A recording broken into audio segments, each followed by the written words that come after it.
안녕하십니까. 오늘은 세계 3대 기업인 H&C 글로벌의 총수인 대표님을 자리에 모셨습니다. 최근에는 국제적인 기업 두 곳을 동시에 인수하셨는데 축하드립니다. 그동안 힘든 일도 많으셨을 테고 고마운 일도 많으셨을 텐데 혹시 특별히 기억나시는 분이 있으실까요?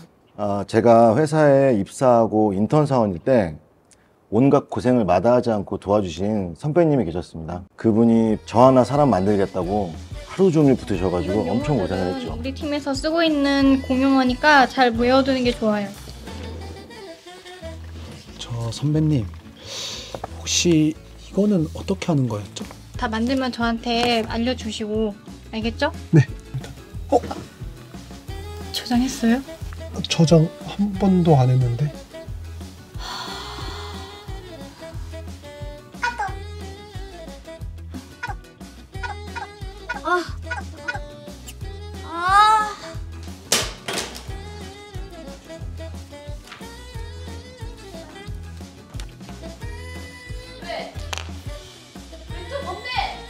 제가 오늘 발표에 필요한 USB를 놓고 온 것 같습니다. 선배님, 이거 프린트 어떻게 해요? 그분이 아니었다면 전 아마 이 자리에 없었을 겁니다. 그럼 어딘가에서 지금 이 모습을 보고 기뻐하실 그 선배님께 감사의 메시지 부탁드려도 될까요? 무지하고 못난 저를 이 자리까지 이끌어주신 그 선배님께 너무 감사드리고 그 은혜를 잊지 않고 지금부터 제가 그 은혜를 보답하며 살겠습니다. 선배님 감사합니다. 여보 사랑해. 그럼 옆에 계신 이 사모님 바로 그 선배님이실까요? 능력 있는 선배를 만나서 일과 사랑을 동시에 성취하신 회장님을 응원합니다.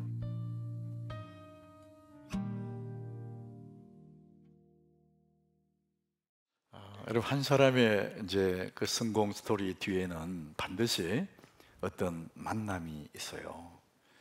우리 지난주에 만남이 복이다 이 말씀을 함께 나누었지 않습니까? 그 누구도 예외 없어요. 한 사람이 그 곁에 좋은 사람이 있습니다.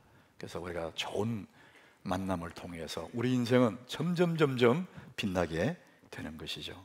오늘 말씀의 제목도 이제 그 뒤에 얘기입니다. 내게 주신 축복의 땅을 경작하라. 우리 한번 따라해 봅시다. 내게 주신 축복의 땅을 경작하라. 오늘 그 방점이 뭐냐면 내게 주신입니다. 이미 내게 주어져 있는 그 기업, 그 축복의 땅, 새로운 땅이 아니라 이미 내게 주어져 있는 축복의 땅을 경작하라. 이게 오늘 말씀의 제목이에요. 저는 그 교육전도사 시절에 하남 망울동에 있는 그때 미사천 교회라고 있었어요. 빨간 벽돌로 지어진 거기에 이제 교육전도사로 있었습니다. 그때 제가 모셨던 담임 목사님이 김윤규 목사님이신데 그 목사님과 좋은 관계를 이렇게 맺었죠. 그래서 제가 떠난 후에도 자주 연락하고 또 만나고 여름이 되면 단 며칠이라도 같이 여름을 같이 보내는 이제 그런 좋은 관계로 이어왔습니다. 그러다가 제가 이제 미국으로 유학을 떠났는데 그 이후에도 제가 국제 전화도 하고 귀국하면 꼭 찾아가서 인사드리고 참 좋은 우정이라 그러는데 동역자의 관계를 늘 유지하고 있었어요. 그때 이제 김윤규 목사님이 우리 하남교회가 담임 목사가 없을 때 이제 좋은 담임 목사 청빙하고 있을 그때에 우리 교회 임시 당회장이었어요. 임시 당회장 역할은 좋은 후임자를 이제 세울 때까지 행정적인 것을 총괄하는 분이잖아요. 저는 그때 잊혀진 존재로 저 미국 캘리포니아 제일 끝에 광야 같은 그 사막 가운데 있는 작은 타운에서 제가 목회를 하고 있었거든요. 아마도 사람들이 기억에 잊혀진 존재일 수 있어요. 근데 저는 거기에서 다윗처럼 내가 주어진 일이 최고 좋은 줄 알고 열심히 하고 있을 때였어요. 그런데 이제 이 목사님이 우리 하남교회 임시당회장으로 좋은 목회자를 이제 찾고 있을 때 온 교인들도 이제 기도하고 있었고 장로님들도 훌륭한 목회자를 초청하겠다고 준비하고 있을 그때예요. 이 목사님 집에 가서 식사를 하던데 사모님과 마주 앉아서 밥을 먹고 있는데 사모님이 그렇게 했대요. 여보, 미국에 있는 방성일 목사가 하남교회 담임 목사 되면 어떻겠냐 얘기를 한 거예요. 목사님 그 소리 듣고는 그러면 되겠네. 그때까지 생각을 못했다가 그러면 되겠다. 그래서 저를 추천을 한 거예요. 그래서 제가 하남교회 담임 목사 후보 4명 중에 제가 한 명이었어요. 저는 하남교회와 아무런 연결고리가 없어요. 그런데 저는 이 하남을 떠날 때 여기 다시 오리라고는 계획된 바도 없고 조금이라도 어떤 생각이 없었어요. 근데 어떻게 연결되어서 제가 하남에 와서 이제 하남교회 담임 목사가 돼서 지금까지 온 겁니다. 여러분, 사람은 하나님이 복을 주실 때에 사람을 통해서 복을 주시는 거예요. 나와는 아무 관계없는 그런 일이지만 누군가를 통해서, 누군가의 사람을 통해서 하나님 나를 그 자리에 세우시는 겁니다. 그래서 사람은 하나님이 복을 주실 때에 사람을 통해서 복을 주신다는 것이죠. 여러분, 이게 잊어버리면 안 되는 거예요. 너무 중요한 얘기입니다. 그래서 우리 삶에서 중요한 것은 어쩌다가 한번 경험하는 특별한 일이 내 삶을 바꾸는 게 아니에요. 우리 인생이란 매일처럼 만나는 일상들이 모여서 그것이 인생이 되는 거거든요. 그래서 나라는 인생이 더 나은 삶은 없는 것을 만들어내는 것이 아닙니다. 있는 것, 이미 내게 있는 것을 소중히 여기고 그것을 아름답게 만들어갈 때 내 인생이 빛을 발하게 되는 거예요. 자, 그래서 오늘 저는 말씀의 제목이 내게 주신 축복의 땅이라 그래서요. 이미 내게 주어져 있는 그 축복의 땅, 이것들을 잘 경작하는 것이 내 삶을 빛나게 만드는 핵심이라는 겁니다. 자, 오늘 저는 이 말씀을 드리기 위해서 오늘 본문 시편 16장을 선택했는데, 여러분 시편 16장 그 서두에 보면은 뭐라고 써놨냐면은 다윗의 믹담 이렇게 썼습니다. 이 시편 거의 대부분이 표제어라고 해서 그 시에 대한 그 어떤 내용이 있다는 것을 앞에 표시를 해요. 표제어인데, 그런데 다윗의 믹담 그래서요. 이 시편에 다윗의 믹담이라는 시가 몇 개가 있습니다. 이 믹담이 뭐냐면은 황금 같은 시라는 거죠. 다윗의 일생 중에 황금 같은 경험들을 모아가지고 고백으로 이 시를 썼다, 이런 얘기예요. 그럼 여러분들이 아마 생각에 다윗이 최고의 절정의 순간에 그때 경험이 아니겠나? 근데 절대 그게 아니라는 겁니다.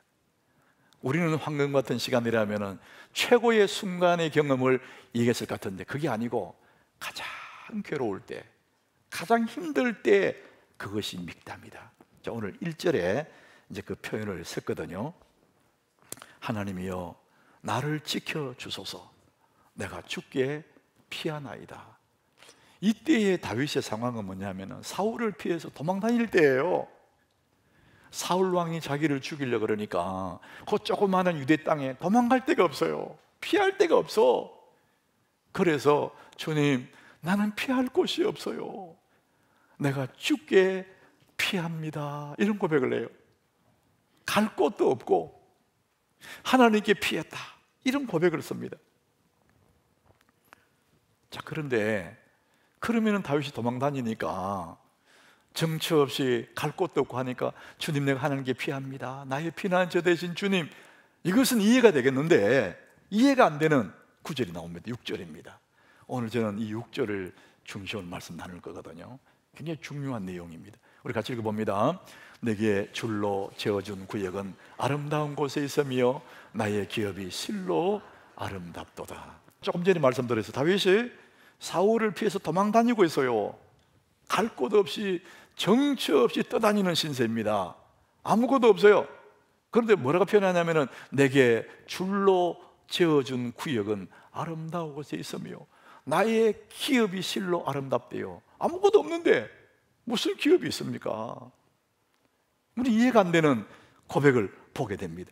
자, 그런데 우리 2절을, 오늘 본문 2절을 보면은요 이해가 돼요. 내가 여호와께 아뢰되 주는 나의 주님이시오니 주밖에는 나의 복이 없다 하였나이다. 실제로 손에 잡히는 건 아무것도 없어. 그래서 하나님이 나의 피할 피난처고 하나님이 나의 기업입니다, 나의 복입니다, 이런 얘기예요. 주밖에는 나의 복이 없습니다, 그래요. 좀 더 정확하게 5절에는 이렇게 씁니다. 우리 같이 읽어봅니다. 여호와는 나의 산업과 나의 잔의 소득이시니 나의 품깃을 지키시나이다. 하나님이 나의 산업과 나의 잔의 품깃이다, 이렇게 말합니다. 이 산업은 기업을 말하죠. 헤리티지라는 유산, 기업, 이런 뜻이에요. 다른 말로 하면은 산업은 자신의 삶의 터전이라는 거예요. 아무것도 없는데 하나님이 나의 기업이에요, 하나님이 나의 삶의 터전이에요, 이런 고백을 하는 거예요. 저는 이 다윗의 고백을 보면서 우리가 늘 불렀던 484장 찬송 있잖아요. 내 마음에 주여 소망되소서. 그 3절 가사가 너무 마음에 와닿더라고요. 세상의 영광 나 안 보여도 언제나 주님은 나의 기업, 주님만 내 마음에 계시오니 영원한 주님 참 귀하셔라. 아마 다윗은 그때 이 찬송이 없어서 이 찬송을 안 불렀겠지만 그런 마음이었을 거예요. 지금은 도망 다니느라고 목숨 구걸하기도 바쁜, 아무것도 없는데, 그러나 주님이 나의 영원한 기업입니다, 이 고백을 했을 것 같아요. 세상의 영광 난 보여도 언제나 주님은 나의 기업. 저는 너무 이 찬양이 좋더라고요. 주님만 내 맘에 계시오니 영원한 주님 참 귀하셔라. 여러분, 하나님이 여러분의 기업 되기를 바랍니다. 그분이 나의 기업이 되면 세상에 가진 것 없어도, 내 신세가 처량해도 당당하고 부끄럽지 않고 영원한 주님이 나의 기업이라면. 그래서 다윗은 주님, 내 손에는 아무것도 없지만 당신이 나의 기업입니다, 영원한 기업입니다, 이제 그 고백을 하고 있는 거예요. 사실이 그렇습니다. 다윗에게는 하나님이 그의 기업이었어요. 그의 줄로 채워준 축복의 땅이었어요. 자, 그런데 오늘 본문에서는 다윗의 영원한 기업은 하나님밖에 안 보여요. 그런데 이 시편의 16장의 그 배경을 보면 또 다른 하나님이 다윗이 주신 기업이 또 나옵니다. 사무엘상 22장 1절이거든요. 다윗이 도망가거든요. 아둘람 굴로 도망갔습니다. 도망갈 곳이 없으니 굴에 들어간 거예요. 혼자 도망갔습니다. 그런데 혼자 도망가서 굴 속에 숨어 있는데 거기에 그의 형제가 오고 아버지와 온 집이 듣고 거리로 내려가서 그에게 이르렀고, 사람들이 몰려오는 거예요. 일가 친척들이 거기에 몰려옵니다. 그 다음 절에 보면은 또 사람들이 몰려오는데 환난당한 모든 자, 빚진 모든 자, 마음이 원통한 사람, 이런 사람들이 몰려오는데 400명가량 몰려왔다는 거예요. 여러분, 이 마음이 원통한 사람, 환난당한 사람, 빚진 사람, 다른 말로 하면은 낭패당한 사람들이야.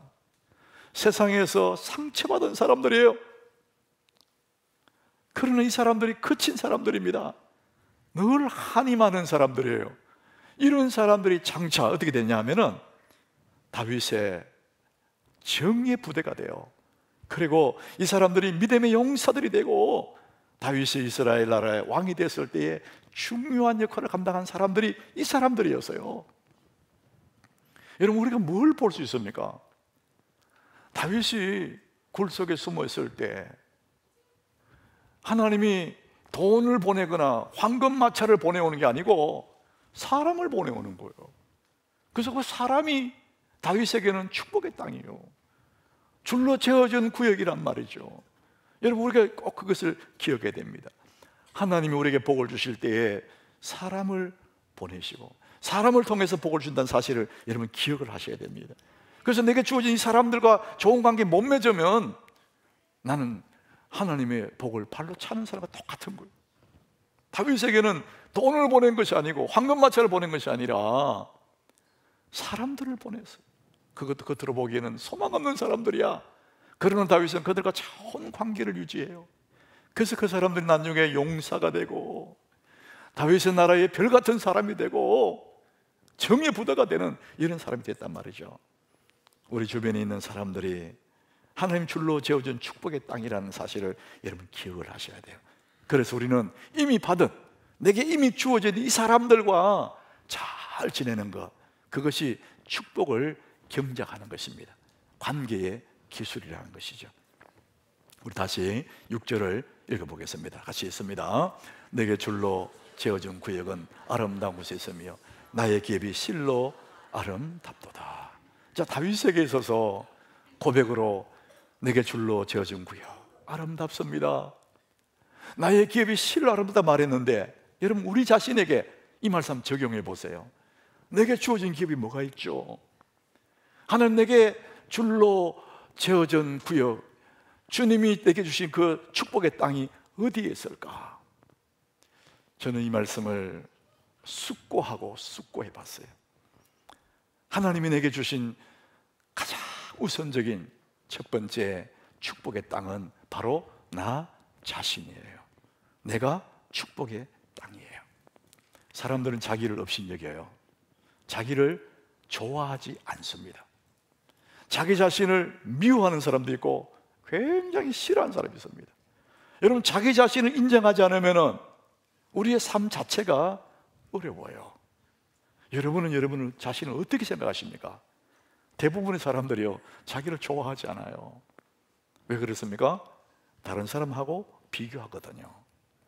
그런데 다윗은 그렇게 원통한 사람들, 빚진 사람들, 그런 사람들과도 잘 지낼 수 있는 비결이 뭐냐? 다윗은 자기 자신이 너무 소중한 것을 알고 있거든요. 이 자존감이 굉장히 높아요. 그러다 보니 누굴 만나도 잘 지낼 수가 있는 거예요. 다윗이 자기 스스로를 어떻게 인식하고 있는지 시편 139장 13절에 이렇게 말합니다. 우리 같이 한번 읽어보겠습니다. 주께서 내 장을 지으시며 나의 모태에서 나를 만드셨나이다. 주님이 내 내장을, 그러니까 우리 오장육부를 주님이 만드셨다는 거. 어디서? 엄마의 모태에서. 어쩌다가 태어난 것이 아니고 하나님이 세밀한 계획 속에 우리 엄마 그 태 속에서부터 하나님이 나를 만드셨다는 거죠. 다윗은 자기가 하나님이 나를 만드셔서 이런 그 믿음이 있고, 나라는 존재는 하나님 나를 만드셨다, 그게 있는 것이죠. 여러분, 우리가 어쩌다가 세상에 태어난 게 아니에요. 하나님은 우리를 만드셨습니다.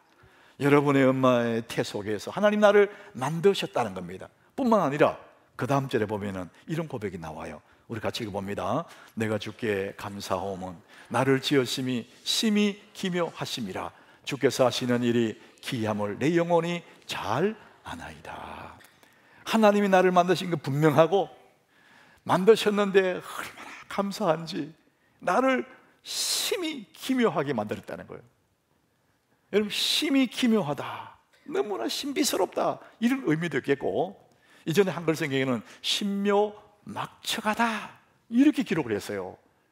여러분, 신묘막측이라는 단어를 어떤 책에서 본 적이 있습니까? 없잖아요.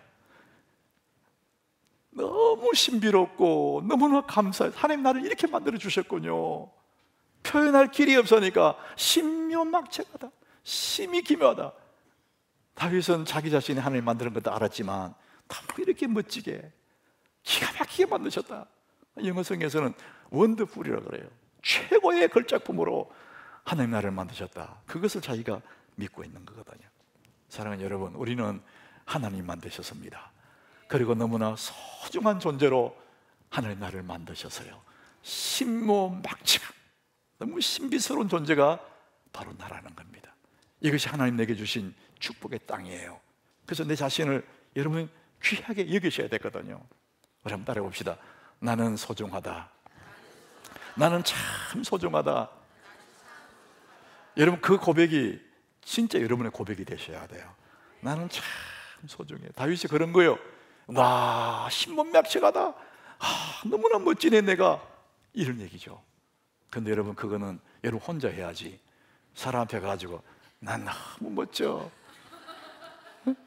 나는 너무 신비해. 듣는 사람이요, 잘났다 이렇게 합니다. 사람은 잘난 척하면 다 싫어하잖아요. 근데 스스로는 여러분 진짜 그런 줄 아셔야 돼요. 왜냐하면 세상에 이 많은 지구촌 인구 중에 나는 하나밖에 없잖아요. 나는 하나밖에 없어요. 그게 너무나 신비로운 거예요. 나와 똑같은 사람 아무도 없습니다. 하나님은 나를 만드셨대. 너무나 신비하게 나를 만드셨어요. 자, 우리가 얼마나 소중한지를 스바냐 3장 17절에 이렇게 기록했습니다. 우리 같이 읽어봅니다. 너희 하나님 여호와가 너희 가운데 계시니 그는 구원을 베푸실 전능자이시라. 그가 너로 말미암아 기쁨을 이기지 못하시며 너를 잠잠히 사랑하시며 너로 말미암아 즐거이 부르시며 기뻐하시리라 하리라. 하나님 우리를 바라보면 너무나 즐거워서, 너무 기뻐서 어쩔 줄을 몰라 하는 거예요. 너무 사랑스럽다, 너무나 소중해 이러면서 기쁨을 이기지 못한 그 존재가 누구냐? 나라는 것입니다. 여러분은 참으로 소중한 줄 믿으시길 바랍니다. 이 소중한 나를 인식해야, 내가 소중한 줄 알아야 내 삶이 복이 되는 거예요. 그래야 어디 가도 주눅 안 들고 누굴 만나도 그 사람과 함께 좋은 관계를 유지할 수 있는 거예요. 내가 피폐하고 내 자신이 싫고 이러면 다 귀찮은 거예요. 여러분이 소중한 사람임을 믿으시길 바랍니다. 자, 그렇다면 소중한 나 자신을 계속해서 복되게 만들어야죠. 내 자신을 성장시켜야죠. 사람은 그냥 버려두면 성장 안 하거든요. 그래서 내가 너무 소중하니까 내 자신을 성장시켜야 되잖아요. 성장의 기쁨, 내 자신을 복되게 만들어 가야 되거든요. 관심 갖고 가꾸면은 점점 좋아지거든요. 이게 사람이란 존재가 그렇습니다. 관심을 가지고 자꾸만 북돋우고 가꾸면은 점점 좋아지고, 반대로 버려두면 못 쓰게 됩니다. 제가 전도사 때 중학생들, 고등학생들 데리고 저 소백산 자락에 있는 소백산 기도원에 여름 수련회 갔습니다. 여름에 더운데 그 소백산 자락에 그 기도원에는 너무 물이 좋은 거예요. 계곡에 내려오는 그 물이요, 너무 시원하고 맑아요. 그래서 그 물 좋은데 그까지 갔으니까 평소에는 3박 4일 가는데 4박 5일 가자, 4박 5일 간 거예요. 근데 4박 5일 수련회 갔는데 너무 물이 좋으니까요, 은혜가 안 돼. 애들이 시간만 하면 물에 들어가. 쉬는 시간 되면 물에 들어가 애들 같이 장난치고 놀고, 물이 너무 시원하니까 발 담그고. 그러니까 환경이 너무 좋은 것도 좋은 게 아니에요. 여러분 참 좋은 환경 갖고 싶어 하잖아요. 우리 영적 인생이 별로 좋은 거 아닌 것 같아요. 근데 그 기도원에, 그 세우복산 기도원 그 계곡의 물들이 애들이 너무 좋아하고 시원하고 하니까 장난치고 은혜는 안 되는데 좋은 게 딱 한 가지가 있어요. 그 계곡에 물이 내려가는데 너무 시끄러워요. 가까이 앉아서 대화가 안 될 만큼 물 소리가 시끄러워요. 여러분, 우리 뭐 어떤 교과서에 있는 거 보면은 시냇물이 졸졸졸한데 그거는 그냥 표현이고 졸졸이 아니에요. 얼마나 시끄러워, 내려가는 거. 그래서 그 곁에서 물가에서 대화는 안 되는데 기도하기는 좋아요. 남의 소리 안 들리니까 그거 하나 좋더라고요. 제가 어느 날 저 뒤에 앉아서 기도하는데 새벽에 불현듯 그 생각이 나더라고요. 그 계곡의 물이 너무 시끄럽게 내려가는데, 계곡은 그래요. 그런데 강물, 큰 강물의 물은 조용히 흘러갑니다. 계곡은요 너무 시끄러워요. 근데 강물은 소리 없이 유유히 흘러갑니다. 그 냇물에는 작은 고기밖에 없어요. 근데 큰 강물에는 큰 고기가 거기에 뛰놀고 있습니다. 제가 새벽에 기도하다 불현듯 그 생각이 나는 거예요. 하나님, 내가 조그마한 시냇물로 살기 원치 않습니다. 큰 강이 되게 해주십시오. 내 인생이 큰 강으로 살기 원합니다. 이제 그런 기도했다니까요. 여러분, 다윗이라는 사람이요, 그런 사람이요. 사무엘상 22장 2절에 보면은요, 자기 찾아온 사람들이 환난당한 사람, 빚진 사람, 마음이 원통한 사람, 이런 사람들 찾아와요. 그런데 그 모든 사람들을 다 품어내요. 큰 강물처럼 품어내요. 그리고 그 사람들을 큰 인물로 고기로 만들어내요. 사랑하는 여러분, 우리가 비록 작은 또랑 같은 인생으로 태어났지만은 여러분 점점 여러분을 잘 가꾸셔서 여러분들이 큰 강물들이 되시기를 축복합니다. 얼마든지 그리 될 수 있다는 거야. 누구든지 하나님께 받은 축복의 땅, 1차적으로 나 자신, 내가 큰 강물이 될 때 우리는 누굴 만나도 다 품어내게 되고, 내게 줄로 지어진 그 구역 축복의 그 땅, 수많은 사람들 가슴에 품고 그렇게 멋진 인생으로 살아갈 수가 있다는 거예요. 이것이 1차적인 주님 내게 주신 축복의 땅이에요. 그런데 여러분, 나라는 사실 너무나 소중하잖아요. 그런데 내가 태어난 곳은 가정입니다. 엄마와 아버지 사이에서 태어납니다. 세상의 그 누구도 다 가정에서 태어납니다. 자, 그런 의미에서 가정이 또한 내게 줄로 재어준 축복의 땅이에요. 가정에 태어나지 않는 사람 아무도 없어요. 그런 의미에서 여러분의 가정이 너무나 소중한 그런 축복의 땅이라는 것이죠. 훌러신학교에 아치 발트 하트라는 그런 교수가 있어요. 이분은 남아공 출신의 사람입니다. 그러니까 이름도 아치 발트 하트 이름이 이런 거예요. 이분은 심리학부의 이제 사이칼리지 교수입니다. 근데 저는 신학부의 학생이었는데 이분의 강의 제가 3개를 다 들었어요. 이분이 굉장히 잠에 대해서 연구를 많이 해요. 잠자는 거, 사람이 잠을 깊이 자고 충분한 잠을 자줘야 육체도 건강하고 마음도 건강해진다. 이분 논리가 그래요. 이분의 선책이 우리나라에 번역된 책이 여러 권이 있습니다. 스트레스와 아드레날린 이런 것도 있고, 우울증 이런 책도 있고요, 마음의 습관 이런 책도 있습니다. 근데 저는 이제 그런 책들은 제가 다 구역 읽었는데, 이분의 강의 중에 내 마음에 남아있는 한 문구가 있어요. 어느 날 이런 얘기를 해요. 여러분, 여러분의 아내가 슬퍼서 괴로워서 울면 예수님도 눈물을 흘리신다. 이렇게 얘기하는 거예요. 야, 저는 충격을 받았어요. 내 가슴에 비수처럼 와서 꽂히는 거예요. 아내가 슬퍼서 괴로워서 울면 예수님도 눈물을 흘리신다. 그 소리 듣고 나니까 너무 미안하고, 아내에 대해서 내가 그렇게 살아오지 않았을까. 그때마다 예수님이 눈물을 흘리셨다 생각하니까 너무 가슴이 저미는 거예요. 제가 하남교회 와서 어느 날 저 기도원에 가서 며칠 지내는데 아침에 불현듯 그 생각이 나는 거예요.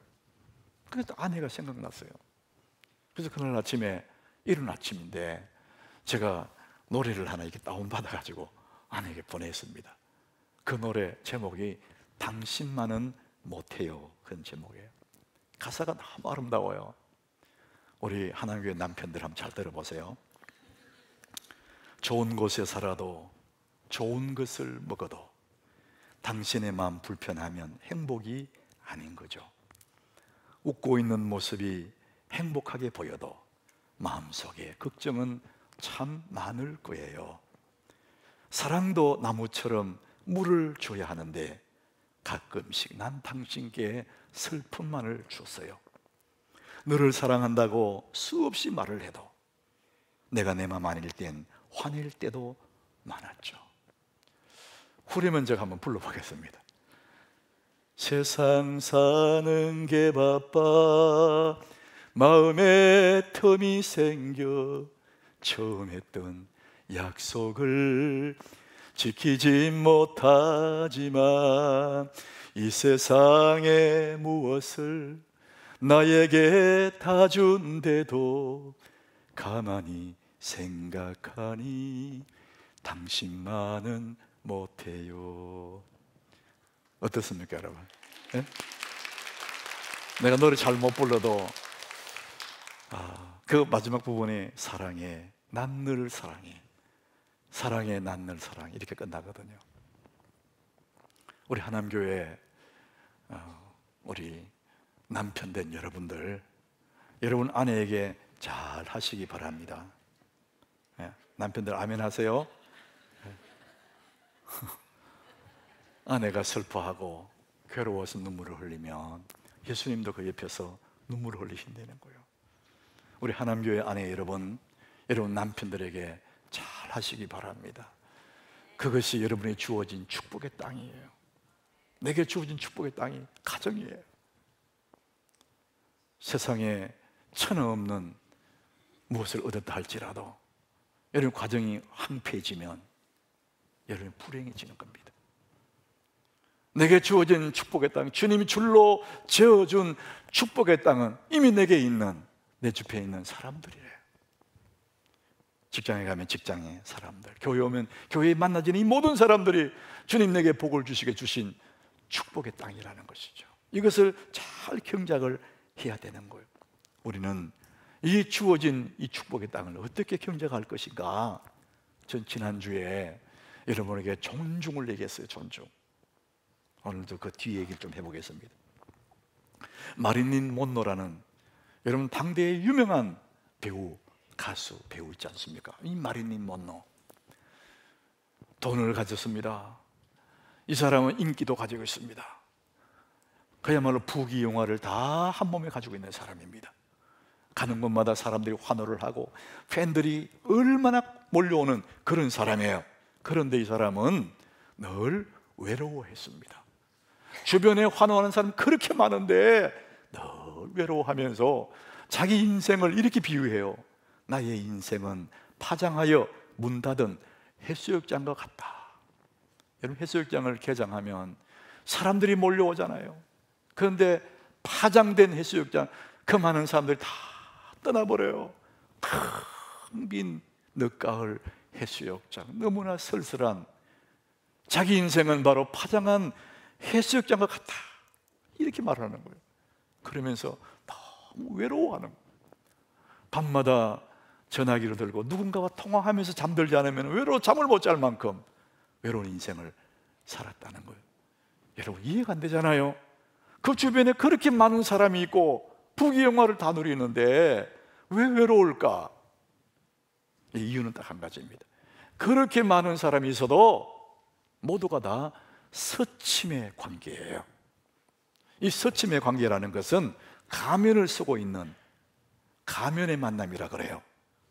체면, 체하는 나, 체하는 너, 가면 안 쓰고 서쳐가면서 만나는 거예요. 그러니까 이것이 피상적인 만남인데 한 번도 너의 마음과 내 마음이 만난 적이 없어. 그러니까 그렇게 사람들이 많아도 외롭고 외로운 거예요. 사랑하는 여러분 주변에 있는 그 많은 좋은 사람들과 이 서침의 관계를 가지고 되면 우리는 그 복을 누릴 수가 없어요. 이 다윗은 어떤 삶을 살았냐? 사무엘상 18장 5절에 보니까 다윗이 그의 삶의 내용을 우리에게 보여줘요. 다윗은 사울이 보내는 곳마다 가서 지혜롭게 행했다 그랬어요. 그가 너무 지혜롭게 행했으니까 사울이 그를 군대의 장으로 삼았더니, 여기까지 이해가 돼요. 똑똑하고 지혜로우니까 군대 장으로 삼았어요. 그 다음부터 이해가 안 됩니다. 온 백성이 합당히 여겼고 사울의 신하들도 합당히 여겼더라.